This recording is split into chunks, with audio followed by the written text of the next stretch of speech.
Some methods require to be very pious, to be hours of dhikr and this, as I told you, the guy who digs for to take out the sihr. But this is logical and easier, understandable. You can understand, you can practice. Does not need ijazah, does not need nothing. Anyone can do it. Now, concerning the risks and protection, I have been clear on all that. But we are a group, and you can join the group if you want to. You can join the group. So what does that mean? You join the group, you will be on the website on the list of people that we present that can treat people, and you will have to follow these methods because make hijama, make etc. But also we have some principles in our group, such as that if someone does not have money, you have to treat him even if he does not have money or he does not have the amount you want for. So we never refuse to treat someone because he does not have the money. And also we do not hide this science from anyone. So anyone who wants to learn, we show him everything. That's it. I mean, Allah Tabaraka wa Ta'ala help us, inshallah. So I wanted to tell you that there are some ways of increasing the treatment. If we see that according to the problems of the person, this treatment will not be enough and he will have to come back to take further treatment. So we try to increase the treatment as much as we can so it becomes enough. So we do our best to solve it all at once. So what we can do that instead of washing morning and evening, instead of washing every evening, the person will wash morning and evening twice a day, twice do the oil and twice do the incense. Now, if it is just a part of the body who has a problem, he has, for example, this psoriasis in his legs, so he can just in the morning just wash his legs and put oil in his legs, not do all of the body. If it is a problem in the head, he can just wash his head and put the oil in his head in the morning, not all the body. Now, if in the house the problem is quite serious in the house, we can tell those people to read Quran in all the products they use to wash the house, and the products they use to cook, and what they use to wash the clothes, and also their shampoos and creams and perfumes and whatever they use on their bodies. So all that they can make ruqyah on. What else? Well, we can add more verses if someone has a particular problem. For example, someone is very, very depressed and very much attached to death. So we can take that verse of death, وَمَنْ كَانَ مَيِّتًا فَأَحْيَيْنَاهُ, and either do it ourselves, read it 100 times on his water, or tell him to read it 100 times on that water, or we can write it many, many times and tell him to dilute it in that water. So because we are using these verses of Quran, we can increase in any way the treatment. So if there is a specific problem that is very difficult for the person, for example, someone is having very serious eye problems, like he's becoming blind or something like that, so we will make the ruqyah on the kuhl and give him the kuhl to use, and we will also use this verse that we use for eyes problems. فَكَشَفْنَا عَنْكَ غِطَاءَكَ فَبَصَرُكَ الْيَوْمَ حَدِيدٌ. We have unveiled your veil and your eyesight now is very strong, and we will add that in the water or in the kuhl or in the oil he's using. So for example, what Allah Ta'ala help us. So I think that's about it. So now also when we treat the people, we give them the adhkar to do, and it is important for them to do adhkar, because when jinns are removed, and as for some time before the person is totally cured, there is some openings that allow other jinns to come in, and it is just a natural law that we say that nature does not like emptiness. Because there is an empty place, so other jinns are attracted to come in, and it is important for the person to do the adhkar at least for the period of the treatment until he is completely cured, inshallah. And it is better even that he does it all his lifetime, because that is what Rasulullah he gave us this adhkar to do for all lifetime, not if you are specifically ill. And we always explain to them to make anama takunu before sleeping and fight with people who make sihr to them. And if those people are too are continuing too much, making sihr to them again and again, we'll tell them to make those 11 rak'at with the رَبَّنَا آتِهِمْ ضَعْفَيْنِ مِنَ الْعَذَابِ, to curse them so that Allah Ta'ala will grade them. Okay, some questions for the sisters. If you have if you have severe anxiety, does it mean you have had something done to you or have something with you? If so, what should person do? If it is severe anxiety only, so that does not, it's not enough to say that it is sihr. You need other symptoms. If you have bad dreams, if you have pains, etc., now it can be sihr. If it is just severe anxiety, it could be ayn, nazar, it could be also jinn that hit you. I mean, you have a problem with the jinn, you walked on a jinn or you hit the jinn and he hit you, and that's giving you anxiety.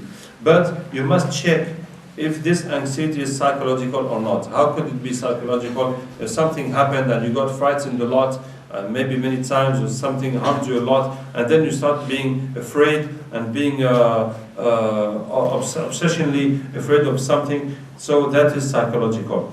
So you have to ask yourself, when did this start and how did this start? So if something happened, an accident or something dangerous happened and you start being anxious, so it is psychological. But even if it is an accident, it could also be that the jinn hit you at that time in an accident, because the accident, if there's blood, that can attract jinn. I mean, many situations in the accident can be related also to jinn, but it is also related to psychology, and we'll do a course of psychotherapy inshallah tomorrow, talk about that. And other questions from sisters: experiencing eating while sleeping, is this linked? Yes, it could be that they are making you eat sihr in your dream. So do your best not to eat sihr in your dream, and try ask Allah Ta'ala to bring you those people making that to you, to kill them in your dreams.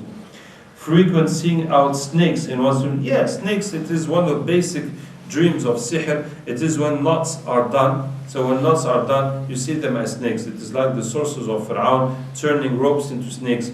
So those knots come into your dreams like snakes. Blockage of ear for past 6 months without any medical explanation. Deafness only in one ear. That also happens by ayn, by jinn, or by sihr. As the general point is, what is not understandable in medicine, it is very often due to jinn and sihr and ayn. What does black snake represent in dream? So I just said it. So when it is black, so in sihr they use black stuff like coal, and that is used to blacken you. For example, if they take your photo and they make it all black, so that means people will see you black, dark, bad, not be confident with you, and yourself you'll be looking at life in a negative way and being depressed and all that. And that makes these black animals coming into your dreams. So if you see the snake chasing you, so the dream of being chased, that is the lock dream. When they do a lock, you see they do a lock to block your life. So something is blocking you, and you dream of something chasing you, and it is never catching you. It just keeps on chasing you, and you're never caught. This is like something holding you, blocking you, and you're not caught. And it happens different ways to people. Some are stuck, they try to run, they can't run. Some in the end they fly, in the end they fall, in the end they fall in water. It depends how the sihr is done. But basically when you feel yourself chased, that means it is sihr in a lock. And if it is a snake chasing you, so you have the lock and you have the knots too. And if it is a black snake, so you have the coil too. So that's how you get understanding of how the sihr has been done. If one is constantly forgetful and confused in prayer, forgets a number of rak'at sajda, is this related to sihr, and how can this be treated? It's not really related. Well, there is a relation to sihr. Well, if you have weak points, so shaitan will work on those weak points to worsen them. So if you are forgetting, and there is shaitan with you to try to get you away from deen, so he'll use that, your weakness of forgetting and being confused, to get you confused about ibadah. But usually they don't do sihr to confuse your ibadah. Usually sihr is not done for this purpose. But if you have jinns, they will try to confuse you. Ayn also can confuse your ibadah. If some people say, oh yes, he's praying so much, he's praying so good, and so then you will have problems with your prayer. So anyway, for Ain or for Jinn, you can do the treatment. So how can this be treated? It is the same. It is just the normal treatment that you read the verses in water and you wash with that. So the specific verse we use for forgetting is واذكر ربك إذا نسيت وقل عسى يهديني ربي لأقرب من هذا رشدا. There's another verse we use also for forgetting, and for mental weakness we use وشددنا ملكه وآتيناه الحكمة وفصل الخطاب. I hope all these things have to be photocopied and given to the people who came to attend the course. Is there someone making photocopies out there? No? Yeah, because this was supposed to give you this. Otherwise, if you give your emails, so we will email it to you, and no problem. Now, seeing a man holding a snake with fangs, which is about to bite me in a dream. Okay, so mashallah, everybody's dreaming about snakes, so it's all a question of knots. And you see, these dreams, I mean, it is fantastic, because I remember once I was in Cameroon, in Africa, and I was in a place, not the capital city, in just a minor city, and I was treating a woman, and someone was translating, because she does not speak French or any international language. And I asked her, do you see people chasing you? She says yes. Do you see snakes? She says yes. Do you see water? She says yes. Do you see yourself climbing or flying or falling? She says yes.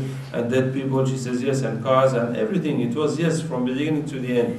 And I said, subhanallah, yani, how can you understand that a guy like me, coming from another continent, another culture and everything, I can tell all the dreams this lady is having?